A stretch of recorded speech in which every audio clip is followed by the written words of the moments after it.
Assalamualaikum warahmatullahi wabarakatuh. Apa kabar sahabat Ukhuwah Islamiyah? Semoga tetap dalam lindungan Allah Subhanahu wa taala serta dilancarkan segala urusan-urusan kita. Pada video pembahasan kali ini, saya akan menanggapi Enrico yang membahas tentang kisah nabi-nabi dalam Alkitab, termasuk perzinahan Nabi Daud dengan Batsyeba. Dan untuk para pemirsa yang ingin mendukung atau mensupport kegiatan Esa, link saya sertakan di kolom deskripsi. Atas dukungan dan doanya, Esa mengucapkan banyak-banyak terima kasih. Semoga Allah membalasnya dengan berlipat-lipat. Amin. Nah, bagaimana videonya? Mari kita lihat dan tanggapi poin per poin. Check it out.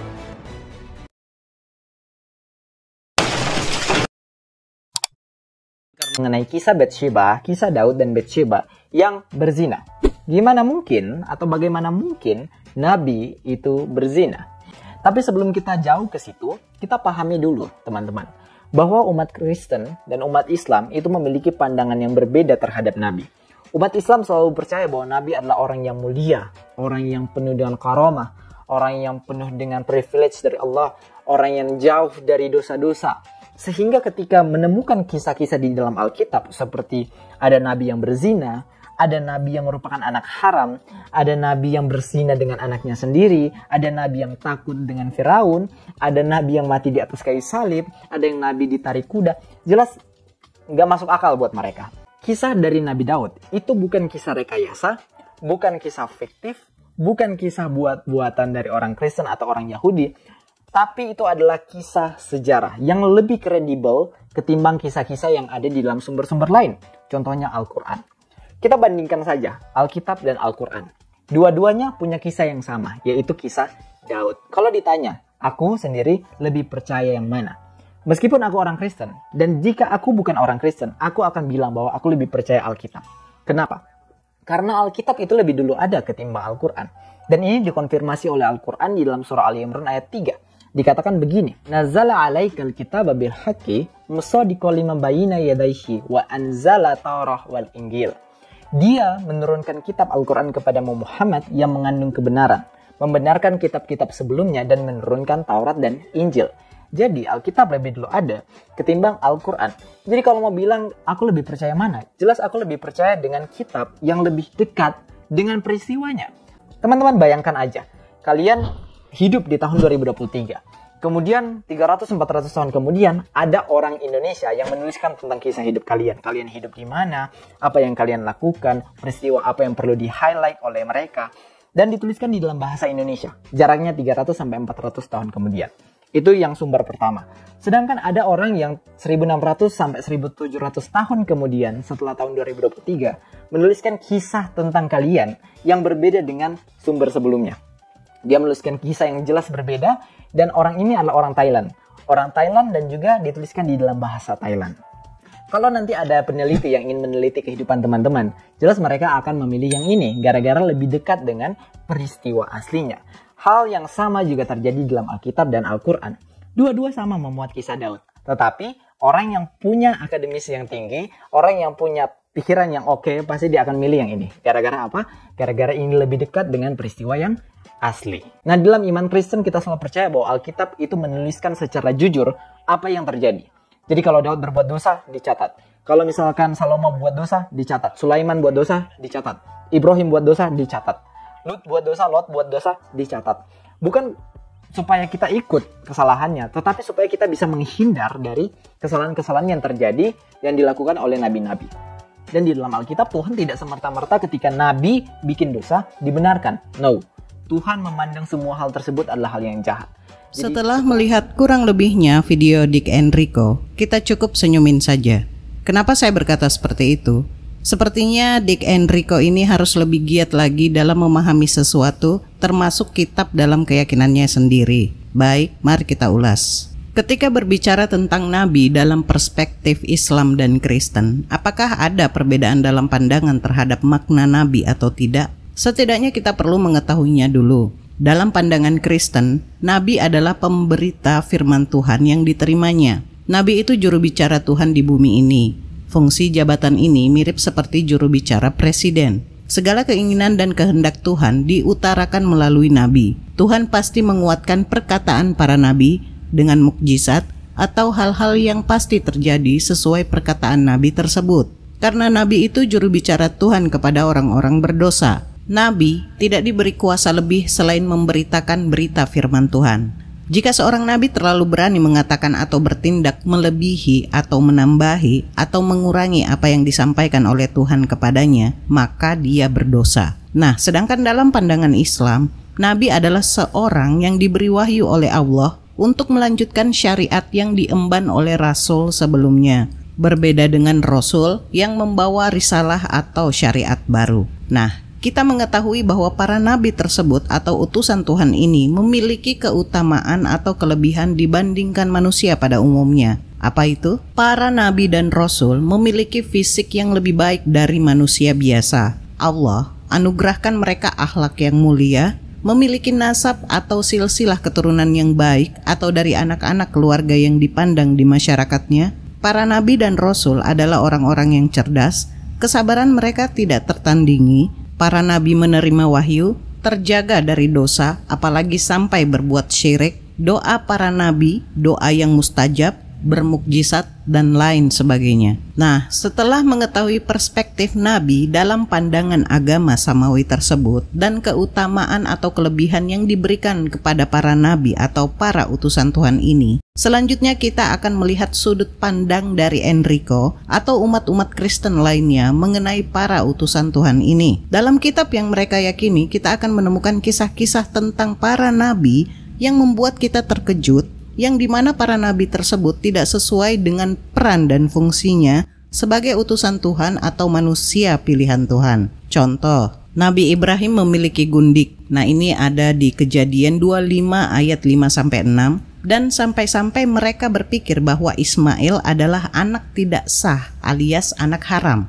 Nabi Nuh mabuk dan bugil. Nah, ini ada di Kejadian 9 ayat 20-21. Nabi Sulaiman memiliki gundik dan menyembah berhala. Nah, ini ada di 1 Raja-Raja 11 ayat 3, 9-10. Nabi Harun membuat berhala dan menyuruh orang-orang Israel menyembahnya. Nah, ini ada di Keluaran 32 ayat 3-4. Nabi Lut berzina dengan kedua putrinya. Ini ada di Kejadian 19 ayat 30-38. Nabi Yakub penipu, ia bergumul dengan Allah dan menang. Hebat ya. Nah, ini ada di Kejadian 27 ayat 35-36 dan Kejadian 32 ayat 24-29. Berikutnya, Nabi Daud atau kakek Yesus berzina dengan istri orang lain. Nah, ini ada di 2 Samuel 11 ayat 2-5. Tuhan akan membalas dendam kepada Nabi Daud dengan menyuruh orang lain meniduri istri-istrinya secara terang-terangan di depan seluruh orang Israel. Nah, ini ada di 2 Samuel 12 ayat 11-12. Dan masih banyak lagi ya. Nggak sanggup saya menuliskan kisah-kisah para nabi dalam Alkitab ini. Astagfirullahaladzim. Nah, dari sekian banyaknya kisah para nabi tersebut, kita akan fokus dulu ke Nabi Daud alaihissalam yang juga memiliki kisah menyimpang dalam Alkitab. Benarkah Nabi Daud telah berzina dengan istri orang lain? Dalam Alkitab dikisahkan bahwa Batsyeba adalah istri Uria orang Het yang merupakan salah seorang pahlawan Daud. Kemudian ia diperistri oleh Raja Daud dan melahirkan 4 putra, yaitu Simea, Sobab, Nathan, dan Salomo atau Nabi Sulaiman. Jadi pada suatu pergantian tahun, Daud menyuruh Yoab panglimanya maju beserta orang-orangnya dan seluruh orang Israel untuk menyerang Bani Amon dan mengepung kota Raba. Sedang Daud sendiri tinggal di Yerusalem. Suatu petang ketika Daud berjalan-jalan di atas sotoh istananya, tampak kepadanya dari atas sotoh itu seorang perempuan sedang mandi. Perempuan itu sangat elok rupanya. Daud menanyakan identitas perempuan itu atau Batsyeba binti Eliam. Kemudian menyuruh orang memanggilnya datang. Perempuan itu datang kepadanya, lalu Daud tidur dengan dia. Selesai membersihkan diri dari kenajisannya, pulanglah perempuan itu ke rumahnya, lalu mengandunglah perempuan itu dan disuruhnya orang memberitahukan kepada Daud demikian, aku mengandung. Daud menyuruh Yoab panglimanya mengirim Uria kepadanya. Setelah menanyai kabar perang, Daud menyuruh Uria pulang ke rumah. Ketika Uria keluar dari istana, maka orang menyusul dia dengan membawa hadiah raja. Tetapi Uria memilih tidur di depan pintu istana bersama-sama hamba yang lain dan tidak pulang ke rumahnya. Ketika Daud diberitahu pagi harinya, ia menanyai Uria mengapa tidak pulang. Uria berkata kepada Daud, tabut serta orang Israel dan orang Yehuda diam dalam pondok. Juga tuanku Yoab dan hamba-hamba tuanku sendiri berkemah di padang. Masakan aku pulang ke rumahku untuk makan minum dan tidur dengan istriku? Demi hidupmu dan demi nyawamu, aku tidak akan melakukan hal itu. Daud menyuruh Uria tinggal semalam lagi di istananya dan membuatnya mabuk. Tapi malam itu Uria tetap tinggal di istana dan tidak pulang ke rumahnya. Maka esok harinya Daud mengirim Uria kembali ke Panglima Yoab dengan membawa surat dari Daud. Isi surat itu, tempatkanlah Uria di barisan depan dalam pertempuran yang paling hebat. Kemudian kamu mengundurkan diri daripadanya supaya ia terbunuh mati. Pada waktu Yoab mengepung kota Raba, ia menyuruh Uria pergi ke tempat yang diketahuinya ada lawan yang gagah perkasa. Maka gugurlah beberapa orang dari tentara, dari anak buah Daud, juga Uria, orang Het itu, mati. Kemudian Yoab menyuruh orang memberitahukan kepada Daud jalannya pertempuran itu sambil mengatakan, juga hambamu Uria, orang Het itu, sudah mati. Ketika didengar istri Uria bahwa Uria suaminya sudah mati, maka merataplah ia karena kematian suaminya itu. Setelah lewat waktu berkabung, maka Daud menyuruh membawa perempuan itu ke rumahnya. Perempuan itu menjadi istrinya dan melahirkan seorang anak laki-laki baginya. Tetapi hal yang telah dilakukan Daud itu adalah jahat di mata Tuhan. Nah, dari kisah Nabi Daud alaihissalam dalam Alkitab, kita melihat betapa sosok Daud ini sangat tercela akibat bersinah dengan Batsyeba sampai dia mengandung, dan itu artinya keempat putra yang dilahirkan oleh Batsyeba termasuk Salomo adalah anak hasil dari zina. Enrico mengatakan bahwa apa yang dikisahkan Alkitab itu adalah sejarah yang kredibel, walaupun dia tidak membawa bukti lain tentang histori Daud dengan Batsyeba kecuali dari kitabnya sendiri. Enrico lebih mempercayai Bible ketimbang Al-Quran, karena Bible adalah kitab yang jaraknya dekat dengan kisah Daud tersebut, ketimbang Al-Quran yang turun belakangan dengan bahasa yang lain, budaya yang lain untuk menceritakan kisah Daud tersebut. Pertanyaan Enrico ini disertai ayat Al-Quran yang dibawanya yang mengatakan bahwa kitab Taurat dan Injil lebih dahulu ada ketimbang Al-Quran. Nah, ini terdapat dalam Al-Quran surah Al-Imran ayat 3 yang berbunyi, Dia menurunkan kitab Al-Quran kepadamu Muhammad yang mengandung kebenaran, membenarkan kitab-kitab sebelumnya dan menurunkan Taurat dan Injil. Nah, sekarang begini. Ketika Enrico membawa Al-Imran ayat 3, seharusnya jangan juga melupakan kalimat dalam ayat tersebut, bahwa Al-Quran mengandung kebenaran dan membenarkan kitab-kitab sebelumnya. Kata membenarkan dalam hal ini ada dua makna. Yang pertama, membenarkan eksistensi kitab-kitab sebelumnya, yakni Taurat dan Injil memang ada, dan membenarkan atau membuat jadi benar Taurat dan Injil. Ingat ya, mengapa umat Islam sangat memuliakan semua para nabi, dan apakah kisah Nabi Daud dalam Alkitab itu berarti fitnah? Mari kita luruskan dan membuka wawasan Enrico ini untuk memahami apa itu bukti yang kredibel. Nah, perlu diketahui bahwa umat Islam selain memuliakan para utusan Tuhan, kami juga mempercayai bahwa mereka adalah manusia-manusia pilihan yang dijaga oleh Allah, manusia yang memiliki kepatuhan dan ketaatan terhadap Tuhan. Nah, apakah itu berarti nabi tidak melakukan dosa? Seorang nabi adalah manusia juga, tentu tidak menutup kemungkinan berbuat kesalahan. Sebagai manusia pilihan Allah, tentu para nabi ini akan diberi beberapa ujian dari Allah untuk meneguhkan kepatuhan serta ketaatannya terhadap Allah. Sebagaimana Nabi Adam diberi ujian untuk tidak memakan buah terlarang, Nabi Ibrahim diberi ujian untuk menyembelih anaknya, Nabi Musa yang dikejar oleh bala tentara Fir'aun dan umatnya yang melakukan kesyirikan, begitupun dengan ujian yang diberikan kepada Nabi Daud dari Allah. Tentu dari ujian-ujian yang diberikan oleh Allah ini, ada yang dihadapi dengan tetap mempertahankan kepatuhannya dan ada pula yang melakukan kesalahan yang bersifat manusiawi. Dalam hal ini, kesalahan yang mereka perbuat bukan terikat kepada aturan ketetapan Allah atau syirik. Dan di saat para nabi melakukan kesalahan, Allah akan segera menegurnya. Dan ketika para nabi meminta ampunan, tentu akan diampuni oleh Allah. Jadi sekali lagi saya pertegas di sini bahwa para nabi melakukan kesalahan yang bersifat manusiawi karena mereka juga manusia. Kalau makhluk yang jauh dari dosa tentu dia bukan manusia melainkan malaikat. Nah, lantas bagaimana dengan kisah Nabi Daud yang berzinah dengan Batsyeba? Apakah itu berarti benar atau hanya fitnah? Kalian percaya kalau Nabi Daud berzinah? Nah, ini saya ceritakan dulu dari sisi Islam ya. Konon dikisahkan bahwa Nabi Daud membagi hari-harinya menjadi 3. 1 hari untuk mengurusi urusan manusia, 1 hari untuk beribadah kepada Allah Subhanahu wa Ta'ala, dan 1 hari lagi untuk para istrinya yang berjumlah 99. Setiap kali beliau membaca Alkitab, maka beliau mengetahui keutamaan Nabi Ibrahim, Ishak, dan Yakub. Maka beliau berkata, "Ya Allah, segala keutamaan telah dihabiskan oleh bapak-bapakku. Maka berilah saya keutamaan seperti yang Engkau berikan kepada mereka." Maka Allah mewahyukan kepadanya bahwasanya bapak-bapakmu telah mendapatkan ujian. Nabi Ibrahim diuji dengan menyembelih anaknya, Nabi Ishak diuji dengan buta kedua matanya, sedangkan Yakub diuji dengan kesedihan karena kehilangan Yusuf. Sedangkan engkau belum diuji seperti mereka. Maka Nabi Daud berkata, "Ya Allah, ujilah saya seperti mereka, dan berilah aku keutamaan seperti keutamaan mereka."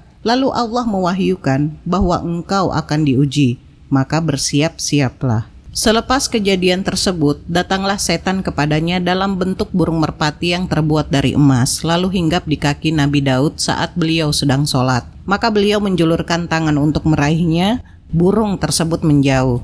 Nabi Daud pun membuntutinya. Tiba-tiba beliau melihat seorang wanita sangat cantik jelita sedang mandi di loteng rumahnya. Wanita itu pun melihatnya, maka dia menjulurkan rambutnya ke seluruh badannya. Hal itu membuat Daud tertarik padanya. Nabi Daud pun menanyakannya, ternyata dia sudah mempunyai suami yang sedang di medan pertempuran. Nabi Daud pun mengutus panglima perang agar mengirim Uria atau suami wanita tersebut untuk mengikuti perang lainnya yang lebih dahsyat, sehingga akhirnya dia terbunuh. Lalu Nabi Daud menikahinya. Barusan Nabi Daud menemui istri barunya tersebut, Allah mengutus 2 malaikat dengan berbentuk manusia. Keduanya minta izin untuk bisa bertemu dengan Nabi Daud. Namun saat itu adalah hari ibadah beliau, sehingga keduanya dihalangi oleh penjaga. Maka keduanya pun melompat pagar. Ternyata saat itu Nabi Daud sedang sholat. Keduanya lalu duduk di hadapannya. Nabi Daud pun terkejut. Maka keduanya berkata, "Janganlah kamu merasa takut. Kami adalah 2 orang yang bersengketa. Salah satu dari kami menzolimi lainnya, maka hukumilah kami secara adil." Nabi Daud berkata, "Kalau begitu ceritakanlah urusan kalian berdua." Salah satunya berkata, "Saudaraku ini mempunyai 99 kambing betina, sedangkan saya hanya memiliki 1 ekor kambing. Namun dia ingin merebut kambingku agar kambingnya genap 100. Nabi Daud pun bertanya pada satunya, lalu dia berkata, "Ya, saya mempunyai 99 kambing dan dia hanya punya 1.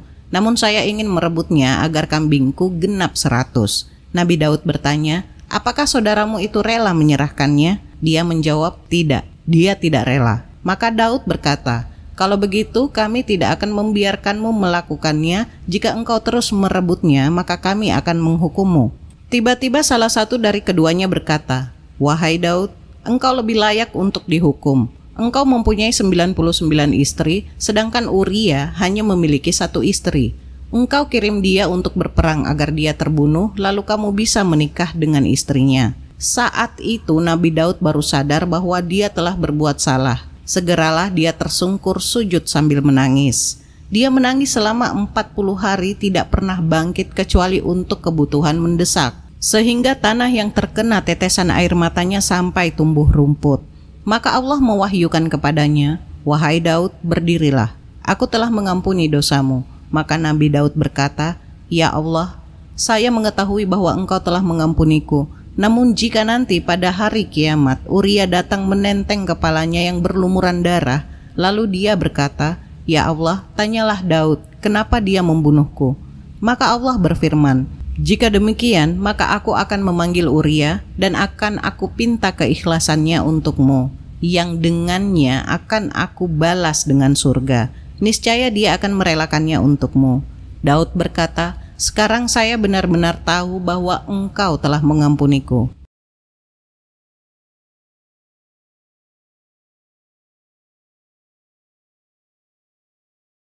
Nah, kisah ini sangat masyhur di kitab-kitab tafsir saat menafsirkan firman Allah di atas. Juga masyhur di kitab kisah para nabi. Di antaranya disebutkan oleh Al-Hakim dan At-Tirmizi dalam Nawadirul Uzul dan Ibnu Abi Hatim, sebagaimana disebutkan oleh Imam Al-Qurtubi dalam tafsir beliau dan As-Suyuti dalam Ad-Dur Al-Mansur, semuanya dari jalan Yazid Ar-Ruqashi dari Anas bin Malik secara marfu. Nah, jadi ini adalah kisah Israiliyat yang bersumber dari siapa? Dari Yazid Al-Ruqashi. Para ulama menyimpulkan bahwa kisah Nabi Daud ini statusnya batil. Kenapa? Kita lihat dari sisi sanadnya. Semua sanad kisah ini bersumber dari Yazid bin Aban Ar-Ruqashi, sedangkan dia adalah orang yang sangat lemah, bahkan ditinggalkan hadisnya. Al-Hafidh Ibnu Hajar berkata, dikatakan oleh An-Nasai, Hakim dan Ahmad matruk atau ditinggalkan hadisnya. Sedangkan sudah maklum bagi yang mengetahui dunia ilmu hadis bahwa Imam Nasai kalau berkata tentang seseorang matruk, maka berarti para ulama sepakat untuk meninggalkan hadisnya. Imam Ahmad juga berkata, Yazid adalah orang yang hadisnya mungkar. Bahkan karena kerasnya pengingkaran sebagian para ulama terhadapnya, sampai-sampai Imam Syu'bah berkata, seandainya saya berzina, lebih baik daripada saya meriwayatkan hadis dari Yazid Ar-Ruqashi. Nah, ini terdapat dalam At-Tahdzib Ibnu Hajar nomor 498, Mizanul I'tidal bab 4 halaman 418, At-Tariqul Kabir Al-Bukhari bab 8 ayat 320 dan lainnya. Sebab berikutnya dilihat dari sisi matan. Adapun kalau ditinjau dari sisi matan, maka kisah ini amat banyak sekali kebatilannya. Cukuplah kita sebutkan beberapa di antaranya ya. Dikatakan Nabi Daud meninggalkan sholatnya untuk mengejar seekor burung. Orang yang sedikit saja mempunyai rasa malu kepada Allah tidak mungkin meninggalkan sholatnya hanya untuk mengejar seekor burung, sebagus apapun burung tersebut. Hal ini hanya akan dilakukan oleh orang-orang fasik ahli maksiat. Lalu bagaimana dikatakan bahwa ini dilakukan oleh seorang nabi yang diberi wahyu oleh Allah?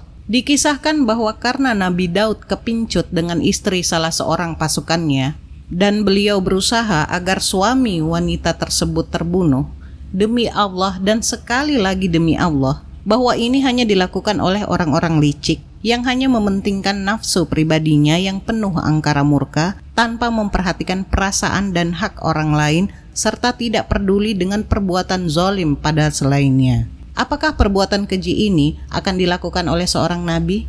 Tidak, dan demi Allah tidak.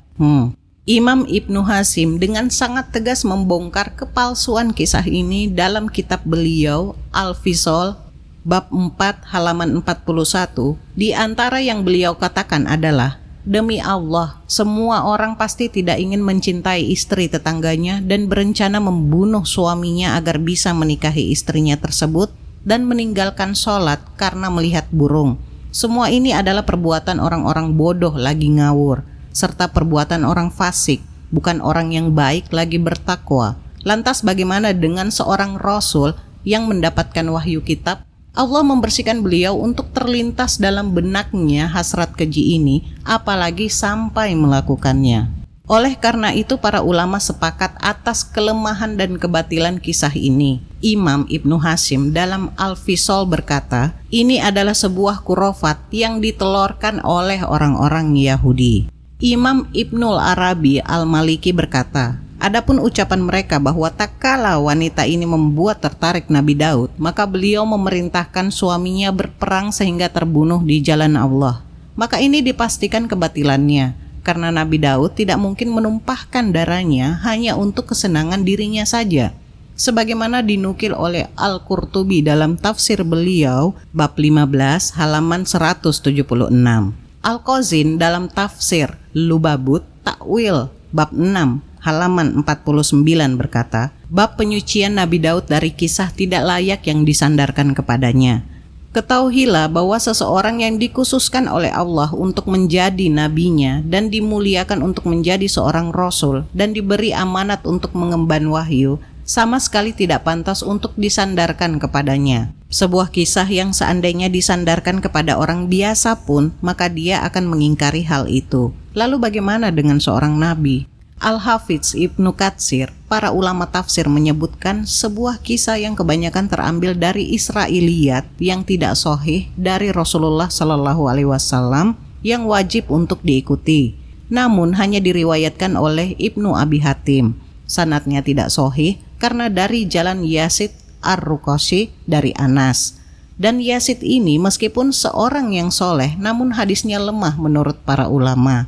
Nah, ini terdapat dalam tafsir Ibnu Katsir bab 4 halaman 31. Syaikh Al-Albani berkata, kisah terfitnahnya Nabi Daud terhadap istri salah seorang pasukannya yang bernama Uria adalah sebuah kisah yang sangat masyhur yang dihembuskan ke dalam kitab kisah-kisah para nabi dan beberapa kitab tafsir. Namun tidak ragu sedikit pun bagi seorang muslim yang akalnya masih sehat akan kebatilannya. Karena kisah tersebut mengandung sesuatu yang tidak layak bagi seorang nabi, seperti berusaha agar suaminya terbunuh agar nantinya dia bisa menikahi istrinya. Kisah ini secara ringkas telah diriwayatkan dari Rasulullah, maka wajib untuk disebutkan serta dijelaskan kebatilannya. Lalu Syaikh Al-Albani menyebutkannya. Setelah itu beliau berkata, yang nampak bahwa kisah ini termasuk Israiliyat yang dinukil oleh ahli kitab, yang mereka tidak meyakini kemaksuman atau terjaga dari kesalahan para nabi. Lalu Yazid Al-Ruqashi salah sehingga dia memarfukannya kepada Rasulullah. Nah, ini terdapat dalam kitab Ad-Do'ifah halaman 313 sampai 314. Nah, setelah mengetahui bahwa alasan umat Islam menganggap kisah Nabi Daud berzina dengan Batsyeba adalah tidak benar alias fitnah dari ahli kitab, lalu bagaimana dengan kisahnya dalam Bible? Kisah Nabi Daud berzina dengan Batsyeba ini kan ditulis di dalam kitab Samuel. Dan ternyata pelestarian kitab 1 dan 2 Samuel tidak dilakukan dengan baik. Versi lengkap yang dipakai sekarang berasal dari tradisi naskah Mazorah, di mana naskah tertuanya yang ada sekarang berasal dari abad ke-10 Masehi. Sumber naskah kuno tertua yang terlestarikan adalah dalam Septuaginta, yaitu terjemahan Alkitab Ibrani ke dalam bahasa Yunani pada abad ke-3 sebelum Masehi. Tetapi naskah ini sejak zaman klasik terus mengalami sejumlah revisi, sehingga muncul berbagai versi. Versi yang dijadikan standar saat ini berupa naskah unsial yang disimpan di Vatikan dan diberi kode LXXB, yang tampaknya hanya direvisi sedikit dan dianggap lebih dekat kepada naskah Yunani aslinya. Dokumen kuno kedua yang penting sebagai pembanding adalah gulungan kitab Samuel yang ditemukan di antara gulungan Laut Mati di gua-gua Khirbet Qumran. 3 gulungan telah diidentifikasi memuat kitab Samuel. 2 berupa fragmen atau potongan-potongan dan tidak memberi banyak informasi substantif. Tetapi 1 naskah 4 Kisam A memuat 47 dari 57 kolom aslinya. Dan ini pun masih menjadi perdebatan di kalangan para sarjana modern abad ke-19. Nah loh, jadi untuk adik Enrico dan umat Kristen lainnya, jika ingin mengklaim sesuatu hal itu sebagai bukti yang kredibel dan bukan rekayasa, jangan hanya bertumpu kepada isi kitab Anda, apalagi dalam hal sejarah atau kisah historis. Tapi bijaknya Anda juga harus mencari bukti lain di luar kitab Anda untuk memperkuat klaim Anda tersebut. Percaya atau tidak dengan kisah-kisah para nabi dalam Alkitab yang terlihat menghinakan semua nabi, kembali lagi kepada kita masing-masing. Tapi jika Enrico dan yang lainnya percaya bahwa kisah para nabi dalam Alkitab itu benar adanya, maka konsekuensi yang mereka dapatkan juga harus dipercayai dan diterima. Apa itu? Konsekuensinya Anda harus mengakui bahwa Yesus adalah keturunan, pesinah. Di satu sisi Anda mencap bahwa Nabi Daud dan Salomo adalah pesinah dan penyembah berhala. Sedangkan di sisi lainnya kalian sampai salto kiri kanan kekeh bahwa Yesus harus keturunan suku Yehuda untuk nubuatan tahta kerajaan Daud agar nyambung ke Yesus. Begitupun dengan leluhur kalian. Abraham yang dicap sebagai pezina karena pernikahan yang tidak sah dengan Hagar dan melahirkan Ismail yang kalian anggap bukan anak sah Abraham, maka berlapang dadalah menerima konsekuensi bahwa Yesus memang keturunan pezina. Maaf jika saya harus mengatakan hal itu, karena itu adalah dasar klaim kalian terhadap Nabi dan berdasarkan kisah dalam Alkitab dan juga keyakinan Anda. Dan jika Enrico mengambil tolak ukur bahwa kitab yang duluan ada itulah yang patut dipercaya dibanding kitab yang datangnya belakangan, maka hal itu bisa saya bantah dengan kisah Galileo Galilei. Masih ingat? Seorang astronom, filsuf, dan fisikawan Italia yang memiliki peran besar dalam revolusi ilmiah. Ia disebut sebagai Bapak Astronomi Observasional, Bapak Ilmu Fisika Modern, Bapak Metode Ilmiah, dan Bapak Ilmu Pengetahuan. Sumbangannya dalam keilmuan antara lain adalah menyempurnakan teleskop, berbagai pengamatan astronomi, dan hukum gerak pertama dan kedua atau dinamika. Selain itu, Galileo juga dikenal sebagai seorang pendukung Kopernikus mengenai peredaran bumi mengelilingi matahari dan matahari sebagai sistem tata surya. Akibat pandangannya yang disebut itu, ia dianggap melenceng dari keyakinannya yang selama ini dianut oleh masyarakat maupun gereja saat itu, dan diajukan ke pengadilan gereja Italia pada tanggal 22 Juni tahun 1633. Pemikirannya tentang matahari sebagai pusat tata surya bertentangan dengan ajaran Aristoteles maupun keyakinan gereja bahwa bumi adalah pusat alam semesta. Ia dihukum dengan pengucilan atau tahanan rumah sampai meninggalnya. Nah, baru pada tahun 1992, Paus Yohanes Paulus II menyatakan secara resmi bahwa keputusan penghukuman itu salah. Dan dalam pidato tanggal 21 Desember 2008, Paus Benediktus ke-16 menyatakan bahwa Gereja Katolik Roma merehabilitasi namanya sebagai ilmuwan. Nah, dari kejadian Galileo Galilei tersebut, dapat disimpulkan bahwa tolak ukur Enrico bahwa teori, sejarah, pengetahuan yang bersumber dari kitab yang datangnya duluan itulah yang patut dipercaya, dan kitab yang datang belakangan isinya keliru adalah sudut pandang yang keliru total. Kemudian Anda mengatakan lagi kalau Alkitab itu adalah kitab yang jujur. Nah, sekarang saya tanya, jujur dari segi apanya? Kalau jujur, kenapa sangat banyak kontradiksi di dalamnya? Contoh, saya ambil contoh dalam kitab Samuel saja ya. Dalam 2 Samuel yang dibinasakan Daud tertulis 700 ekor kuda kereta, 40.000 orang berkuda, dan panglima perang Sobak. Tetapi dalam 1 Tawarik 7.000 ekor kuda kereta, 40.000 orang berjalan kaki, dan panglima perang Sofak. Berikutnya dalam 2 Samuel, nama Raja Hamat dan anaknya tertulis Toi dan Yoram. Tetapi dalam 1 Tawarik itu tertulis Tofu dan Hadoram.